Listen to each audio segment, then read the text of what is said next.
చేస్తుంటే అరుపు తప్పి మీరు కింద పడ్డప్పుడు తలకు గాయాలయ్యి ప్రాణాలు పోవచ్చు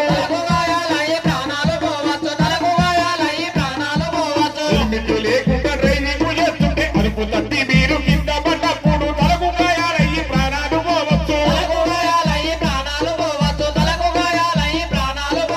హెల్మెట్ మీరు పెట్టుకుంటే మీ ప్రాణాలకు రక్షణ వచ్చినట్టే హెల్మెట్ లేని ప్రయాణము ఏమపురికి చేరును మీ ప్రాణము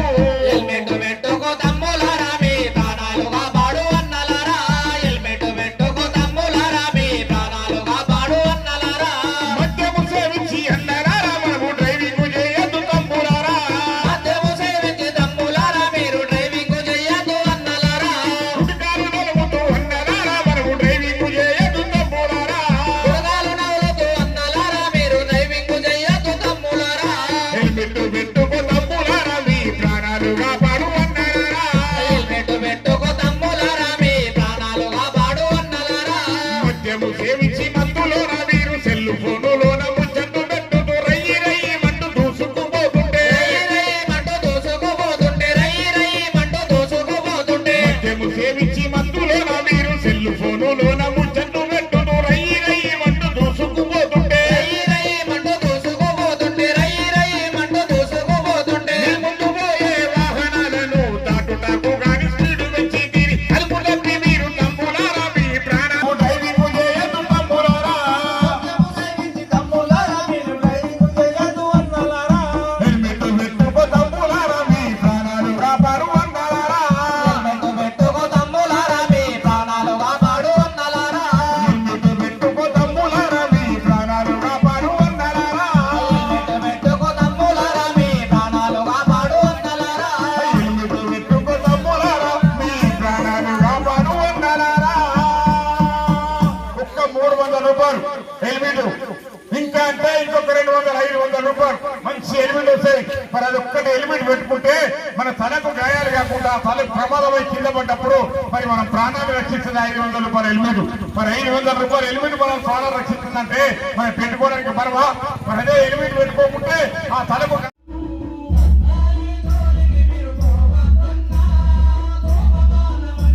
ఆదేశాల మేరకు శ్రీ ఏసీపీ రవికుమార్ యొక్క ఆధ్వర్యంలో ఏసీపీ రవికుమార్ బెల్లంపల్లి గారి యొక్క ఆధ్వర్యంలో ఈ యొక్క ప్రోగ్రాం అనేది నిర్వహించడం జరుగుతుంది.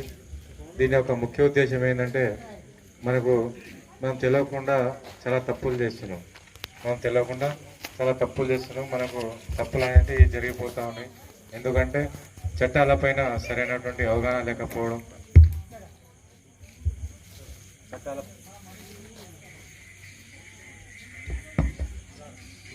చట్టాలపైన సరైనటువంటి అవగాహన లేకపోవడం వల్ల మనతోటి కొన్ని తెలియకున్నటువంటి తప్పులు అనేటివి జరుగుతూ ఉన్నాయి. సో ముఖ్యంగా ఈ యొక్క చట్టాలపైన అవగాహన కల్పించి మీరు నేరాల బారిన పడకుండా, నేరాలకు గురి కాకుండా ఉండడానికి గురించి అవగాహన కల్పించేటువంటి ఉద్దేశంతో మీలో ఇంకా చైతన్యం నింపాలనేటువంటి ఉద్దేశంతో ఈ యొక్క రామగుండం పోలీస్ వారు మీకు కృషి చేస్తున్నారు. సో ఆ సందర్భంగానే ఈరోజు ఈ యొక్క కార్యక్రమం నిర్వహించడం జరిగింది.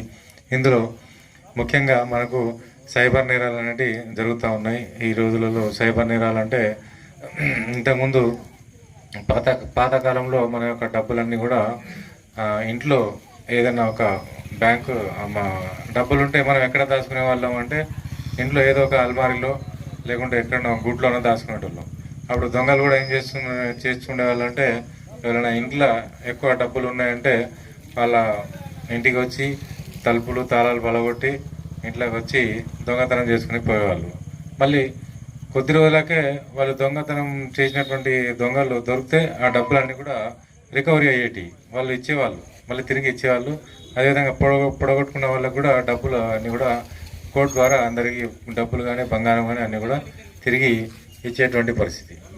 ప్రస్తుతం మరి అది డబ్బులు ఎక్కడ ఉంటున్నాయి? ఇప్పుడు అన్ని డబ్బులన్నీ కూడా బ్యాంకులో ఉంటున్నాయి, మీ ఫోన్లో ఉంటున్నాయి, మీ అకౌంట్లో ఉంటున్నాయి. సో ఇవన్నీ కూడా ఉంటున్నాయి. దానికి సేఫ్ అండ్ సెక్యూరిటీ కావాలంటే మనం 24 గంటలు ఎవరైనా కానీ చిన్నపిల్లల నుండి పెద్దవాళ్ళ వరకు అందరూ కూడా అందరికీ సెల్ ఫోన్ అలవాటు కావడం జరిగింది. అందరూ కూడా ఫోన్ వాడుతున్నారు.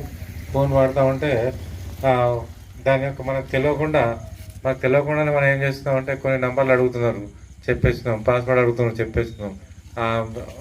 సైబర్ నేరగాళ్ళు వివిధ రకాలుగా మనకు ఫోన్ కాల్ చేస్తున్నారు. మీ ఆధార్ కార్డు అప్డేట్ చేయాలి, మీకు ఒక పిన్ నెంబర్ వస్తుంది చెప్పండి అంటే మనం టక్కని చెప్పేస్తాం. అదేవిధంగా మీకు ఒక లోన్ శాంక్షన్ అయింది, లేకుంటే మీకు క్రెడిట్ కార్డ్ వచ్చింది అని చెప్పేసి మనకు అక్కడ నుండి అవతల వ్యక్తి ఫోన్ చేస్తే మనం ఏం ఆలోచించకుండా మనకు ఫోన్కి వచ్చినటువంటి మెసేజ్ తొందరగా చెప్పేస్తున్నాం. ఆ నెంబర్ చెప్పేయగానే మా బ్యాంక్ అకౌంట్లో ఉన్నటువంటి డబ్బులన్నీ కూడా క్షణంలో అన్నీ కూడా ఖాళీ అవుతూ ఉన్నాయి, అన్ని డబ్బులు కూడా ఖాళీ అవుతున్నాయి. సో ఇంకా లోన్లు అందరికీ ఆశ పుడుతుంది, లోన్ ఈజీగా ఇస్తున్నారు. మనకు లోన్ కావాలంటే బ్యాంకు పోవాలి, లైన్లో నిలబడాలి, ఫామ్ ఫిల్అప్ చేయాలి, షూరిటీస్ పెట్టాలి. ఇవన్నీ కూడా చేస్తే కానీ మనకు లోన్ శాంక్షన్ చేయరు. సో అటువంటి పరిస్థితి కాకుండా మనకు ఈజీగా లోన్ వస్తుంది అని చెప్పి మనం ఫోన్ చేయగానే మనకు వచ్చినటువంటి పాస్వర్డ్ వాళ్ళకి చెప్పేస్తున్నాం, లోన్ ఇస్తున్నారు. లోన్ ఇచ్చిన తర్వాత దానికి 10% వడ్డీ, 1000 రూపాయలు ఇస్తే 10,000 వసూలు చేస్తున్నారు.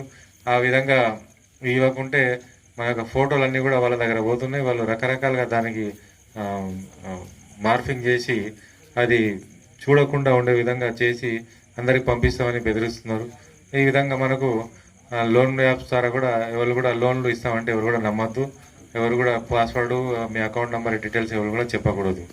ఇంకా అంతేకాకుండా ఇంకా మీకు లాటరీ వచ్చింది, లేక మీకు ఏదైనా పార్ట్ టైం జాబ్ వచ్చింది, లేకుంటే వర్క్ ఫ్రమ్ హోమ్ వచ్చింది, ఇంట్లో నుండే మీరు డబ్బులు వస్తే మీరు ఈ పని చేయండి అని చెప్పి మనకు ఒక టాస్క్ ఇస్తున్నారు. ఏదైనా కూడా మనకు గుర్తు తెలియనటువంటి ఏ కాల్ వచ్చినా కానీ మనం లిఫ్ట్ చేయకూడదు, మనం మాట్లాడకూడదు వాళ్ళతో. అసలు మన నంబర్ ఏది కూడా వాళ్ళకు చెప్పకూడదు. వాళ్ళు చెప్పే విధంగా ఎప్పుడు కూడా చేయకూడదు. ఒకవేళ బై మిస్టేక్లా చేసినా కానీ మనకు 1930 నెంబర్ ఉంటుంది. మీ అకౌంట్లో డబ్బులు పోయినా కానీ మీకు ఒక 24 గంటల అవకాశం ఉంటుంది. ఆ డబ్బులు అక్కడ ఆగిపోతాయి, మళ్ళీ మనకు రీఫండ్ తిరిగి వచ్చేటువంటి అవకాశం ఉంటుంది. బై మిస్టేక్ తప్పు వల్ల మనకు తెలియకుండా అది వెళ్ళిపోయినా కానీ మళ్ళీ ఆ రీఫండ్ మనకు వచ్చేటువంటి అవకాశం ఉంటుంది. సో అదొకటి. ఇంకా మీకు ఏదైనా ఆపద వస్తే 100కి కాల్ చేయాలని ఎంతమందికి తెలుసు? ఇక్కడ చాలా మందికి తెలుసు. ఓకే, సంతోషం. తెలియని వాళ్ళు ఉంటే మనకి ఏ ఆపద వచ్చినా కానీ మన పోలీసు వాళ్ళు ఉన్నారు మా గురించి అని చెప్పి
జనజీవన జావలీలు జాలువార కవి గాయక వైతాళిక కలలా మందిరాలు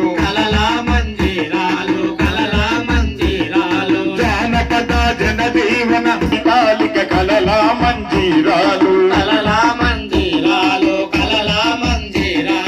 జాతిని జాగృతపరచ ఈ జాలా జనజాతర అనునిత్యం నీ గానం అమ్మ నీరు మా ప్రాణం. జై తెలంగాణ, జై తెలంగాణ, జై తెలంగాణ.